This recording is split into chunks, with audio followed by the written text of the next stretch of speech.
Robert Richards, President of the Jamaica Badminton Association. You're newly elected president. What's the plan forward in terms of badminton in Jamaica? Well, since the new board took over back in October 6 of 2013, the new board has embarked on a serious set of rejuvenating and rebuilding of the sport. We first started off with the schools league, which we had to continue from the past group, and just getting that up and running in an organized fashion. Our first major local tournament, which is the All Jamaica tournament, which was our premier event, went back to its what we call accolades of being the top-notch tournament that we have in the island this year. We brought on about 7 sponsors, apart from the Sports Development Foundation, which is a continuous sponsor for us. Water, True Juice, Spanish Court Hotel, Land Integrators, Zip Technologies, National Outdoor, Wealth Magazine, Constant Spring Golf Club, all came on board to help with this tournament. It was the first time in about 8 years that the All Jamaica tournament got this level of sponsorship and support, both from the members of badminton and the players, and it was greatly appreciated. We must thank the media who has come on board with us to give us excellent coverage again to get the sport up to a recognizable level, which we'll be driving this year in 2014 to build back sponsorship for a number of programs.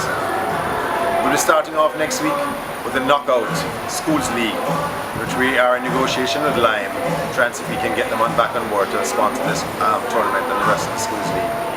Throughout the year, we are embarking on rejuvenating and getting back the things that had pretty much died previously.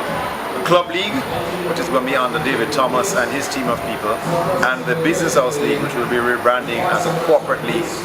Both these committees have already hit the ground running and have things in place to launch them in the first and last quarter of this year, respectively. The Caribbean Badminton Championships will be held in Jamaica this year between August 10 and 17 at 2 venues. The Chinese Badminton Association and the UTEC Sports Auditorium, which, as you know, is trying to build that university as one of the sports meccas in the Caribbean region.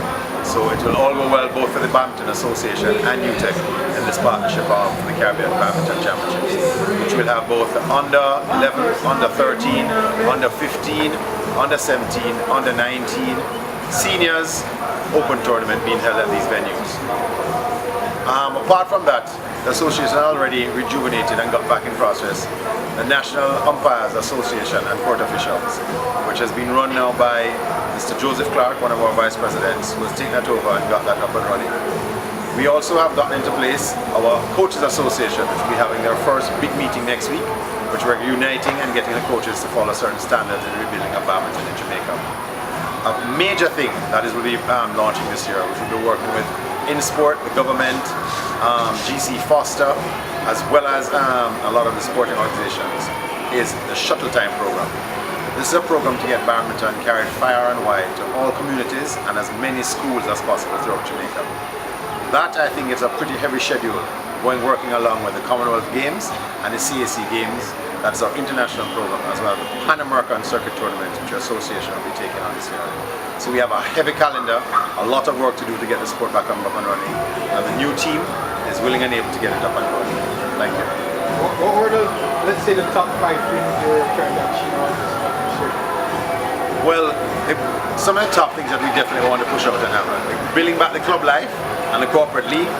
You know, no organization or sporting organization can run without these key fabric in their sport. So that is definitely 2 areas that we have to get back up and running. Building back the Umpires Association and Court Officials, that is definitely another must, as I said before. And I'll probably say the last area in it is to bring back the sponsors on board. And with the help of the media houses and so on, and the hard work of the association to give what we call our sponsors a bang for the buck, we will definitely be looking at these as being the 4 main areas. If we can get this accomplished this year, we should have the sport back in the channels of where it was before. Well, what about facilities? Because I know you plan to host a major tournament. Can you host this tournament? Oh yes, we can host this tournament. There are a number of facilities in Jamaica, in Kingston and Jamaica, can host this tournament. We have, of course, the 2 locations, the National Arena and the National Indoor Sports Arena.